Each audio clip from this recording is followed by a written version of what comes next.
So today we're going to be going over the relief of maintenance, and that is found under the construction tab down in closeout. So this is something that has already been on the wiki site for a little while, and we wanted to do a training on it to get a video attached to the wiki post, as well as cover some changes that came from field feedback. So to begin with, what is the relief of maintenance? This is when maintenance is passed from the contractor to HDOT. Happens right at the end of the project, and we have a section that talks about where you can find some of this information within the specs, which it's never explicitly stated. However, there is context that surrounds this process. We get down into a graphic that kind of shows the broad steps, and below that digs into what we're actually doing. So to start with, you have these resources at templates at the bottom. And the first one we want to look at is this request of maintenance relief template, which looks like this. So at the end of a project, you're going to download this, and specifically the sections that are highlighted, those sections need to be filled in. And Then I can respond to the client. Jennifer? with, Yeah. there we go. So the first thing we're going to want to do once we download that is turn it into a PDF, fill in the information, and send it to the,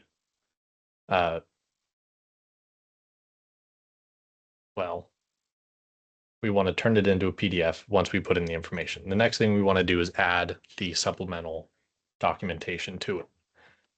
And so there's three things we want to look at and add to it. It's 2 meeting minute documentations and 1 punch list report. So I wanted to show a fairly simple and quick way to get those downloaded. For the punch list, we don't have any punch list issues here, but we will show how to download the report itself. So the first thing you're going to want to do is open up this filter button on the side once you're in Forma issues. And scrolling down to the punch list category section, you're going to select punch list, and that will filter out all of the non-related issues. So once you have that, there's right next to the search bar, you can click export report. And so once that is selected, it gives you information off to the side. And so once that's available, you can select the title and format it how you want. Click run report. And so that's going to show up in 2 places. One of those is in an email, and the other one is down in this reports tab. So it's going to show up here. And the nice thing about it showing up here is you can click, it downloads it, and you can open that up. So this gives you the full report, and it's already in a PDF format. And the other 2 pieces of documentation you're going to want to have are in the meetings tab. You open up, specifically, we're looking for the pre-final inspection meeting minutes and the final inspection meeting minutes. So if those are in ACC, you're going to find them, select the meeting, and up at these three dots in the top right corner, export to PDF.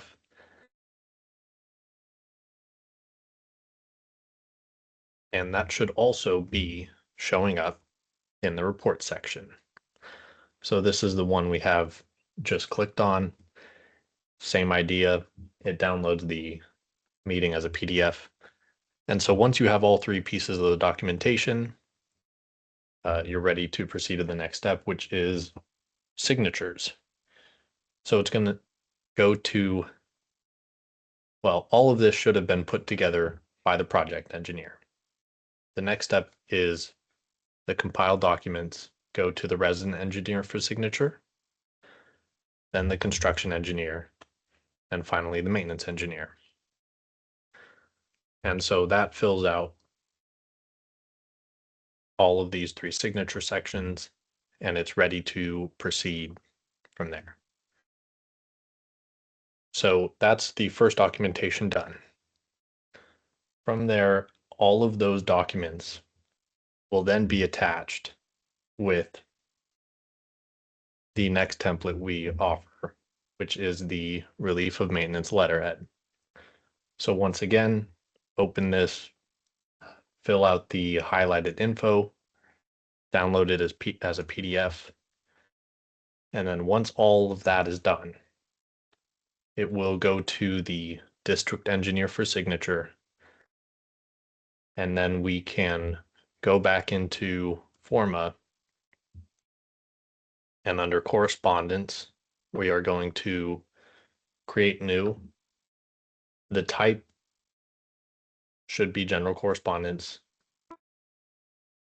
Subject is relief of maintenance to the contractor, which can either be done through roles or members.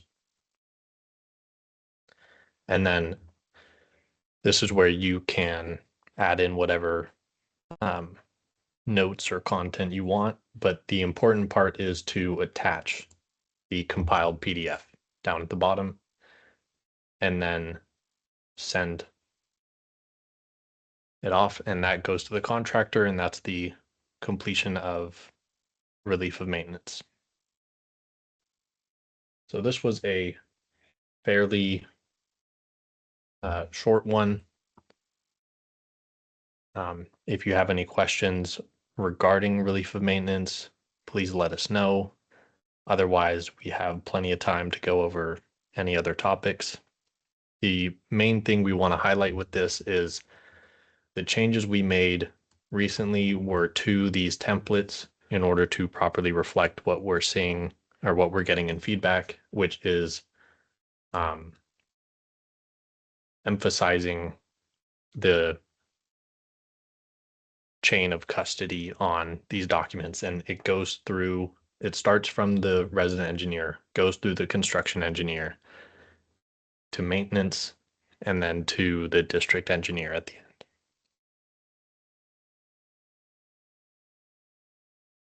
So that's everything regarding this topic. Feel free to ask any questions, or we can also discuss any other related e-constructions afterwards too. Thank you. Does anyone have questions on this process?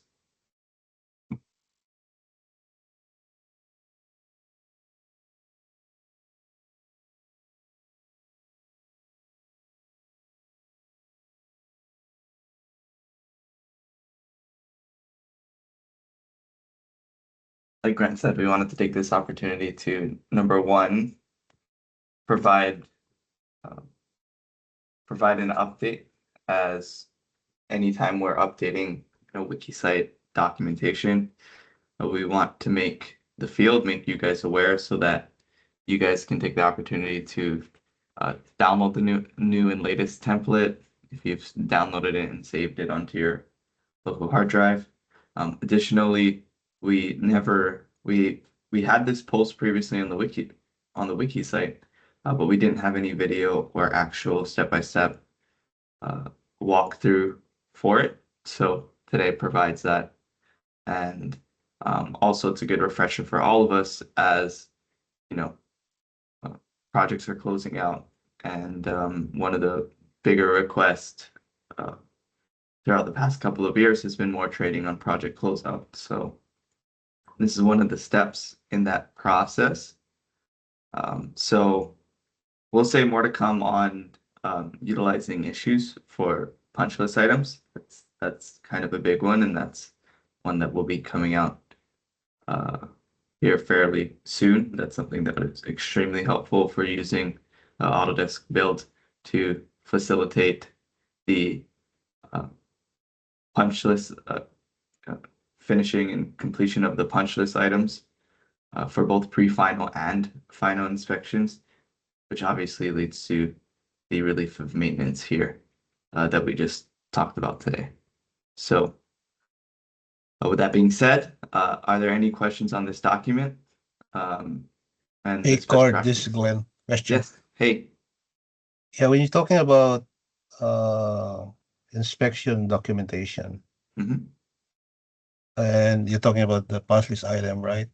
Is it that's just like downloading the punch list, complete punch list? Is that what Yeah. it is? Yes. Okay. For the context in terms of this relief, the relief of maintenance process and effort, that is just taking the punch list and downloading it and attaching it to the Okay, package. so that's the free final, yeah. And then what about the final documentation Yeah, of punch list? the Oh, same maybe thing. I'm talking Yeah. like the final inspection documentation. Yep, that as well. Yep. So both.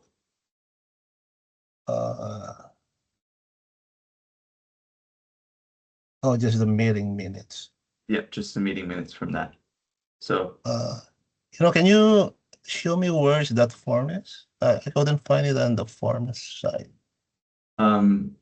which form? I'm sorry. The Final inspection meeting minutes and Yeah, so final Grant. inspection meeting So minutes. yes, we briefly went over that very quickly already, but we can jump back to it. So in Autodesk Build, you have both the issues module, right? And also the meeting minutes module. So when it comes to the pre-final, final inspection meeting notes, all of these meeting minutes should be tracked here within Autodesk Build. So Grant earlier showed you how to take a meeting minute document from Autodesk Build and take it into and turn it into a report. It's not going to be under forms, Glenn. I think that's where the confusion is. It's not a form. It's going to be a downloadable PDF. So if you export any report from any of the modules on the left side of ACC, you will generate a report that gets generated in the reports module, the very bottom. And or sometimes I know when I'm exporting sheets, it goes directly to my downloads folder. So it just depends on what module you're taking it from. But in terms of your meeting minutes, it should be tracked here. If it's not tracked here, then obviously download the Word document and you'll be able to get a PDF that you'll be able to combine with the entire package. When we talk about issues obviously is still something that is sort of relatively new. So when we're talking about our pre-final punch list items, we're just saying that the best practice is to utilize issues to identify those punch list items, and also it also is a avenue that you are able to have the contractor upload the corrective action and track the status of those punch list items. And like I said before, we'll come up with a better best practice and better detailed step-by-step in terms of pre-punch list or pre-final punch list, also final punch list. So that will all describe it. So I hope that answered your question. It's not a form, it's just within the modules within ACC here, meetings and also issues. The template forms that we're talking about is on the wiki site, and those are just the letterheads for the top of the documentation that the relief of maintenance needs to provide. Okay. Good question, though. Thanks for clarifying all of that.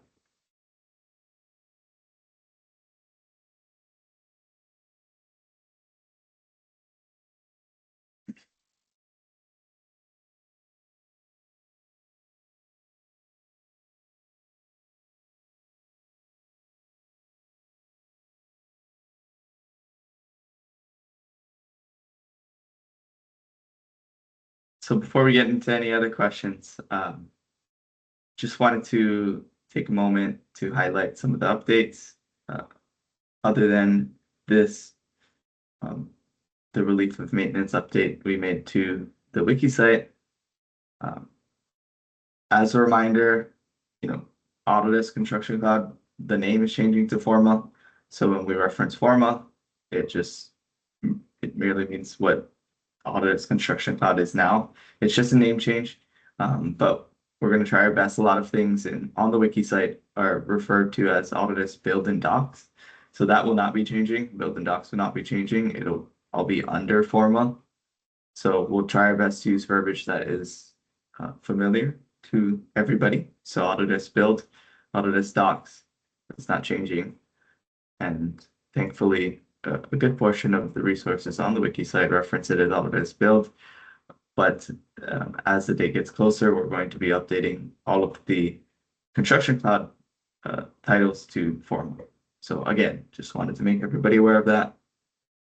Secondly, one of the biggest things that has currently come from the current COCOA reviews, which you will be seeing here very shortly in the next few weeks, the results for your projects. But one of the things that we wanted to highlight throughout the training, and we're going to do a training on this next week, is Hall Hub and EDOT. And as a result of that, we're working with Alex, right, our EDOT and Hall Hub contact. And through that, he has already taken the liberty of sending emails to various projects. And if you were a part, if you've seen some of those emails already, you know what I'm talking about, where Alex is reaching out and saying that, the percentage of tickets being marked as delivered or rejected or acted upon are low. And obviously the goal is, 100% actionable action upon any ticket being sent to the system. Couple of notes as we've seen some feedback through that.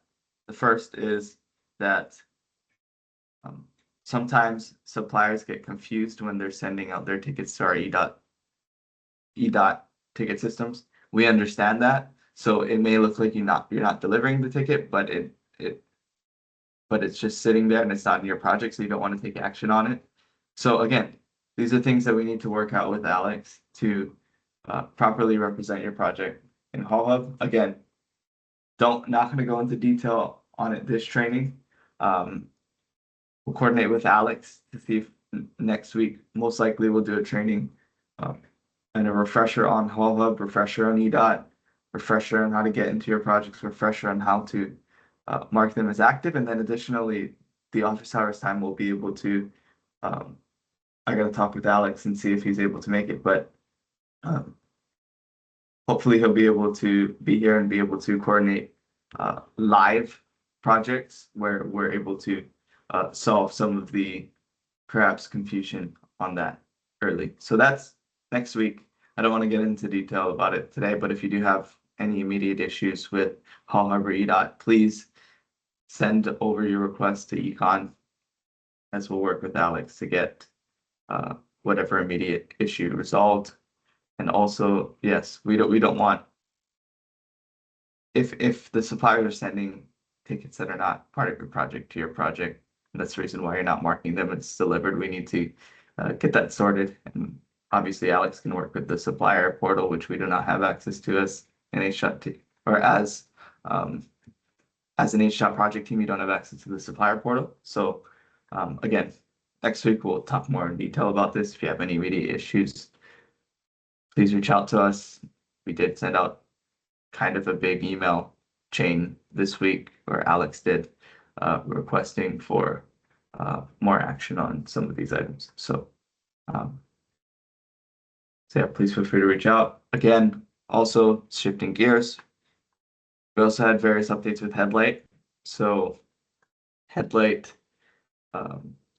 specifically in the progress payment, so Headlight added the summary table and also liquidated damages to date. Two of things that we previously had on our legacy progress payment tool. So thankful that these are available now on your progress payment. One of the big things that projects were having difficulty with were tracking LDs and LDs to date in specific, because after you assessed an LD on one progress payment, it obviously affected the totals at the top. But then when you go and try and create a new progress payment, it would show as just the total being changed. It wouldn't necessarily show the detail of the liquidated damages to date. Now in your progress payment, it does show. Additionally, you have the table, the summary table at the top that breaks your pay items and summaries down by the funding type code. And even if your project does not have federal participation, the project will still act in that way, but you can also rearrange and set your type codes to something that will just simply organize your project if that's the case. But for the federal projects, obviously, it's a super important thing for fiscal when they're looking at your progress payments. Obviously, they're looking at the bottom line number, but they need to understand where the payments are being made to, so that they can decipher where the funding is coming from. So I know initially when that was released a few weeks back, there were a couple of projects that had a couple of issues with how the summary table was being presented in terms of your funding, your type code distribution. So if there are any projects that are still having issues with it, don't hesitate to reach out.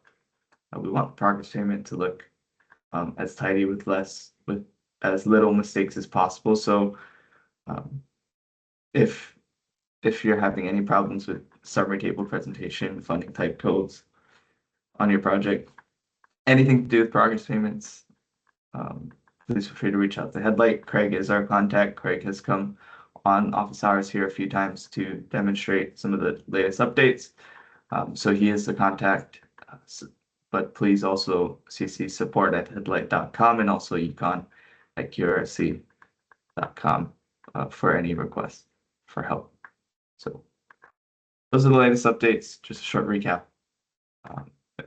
If there's any questions, we have about 6 minutes here left to take those questions live.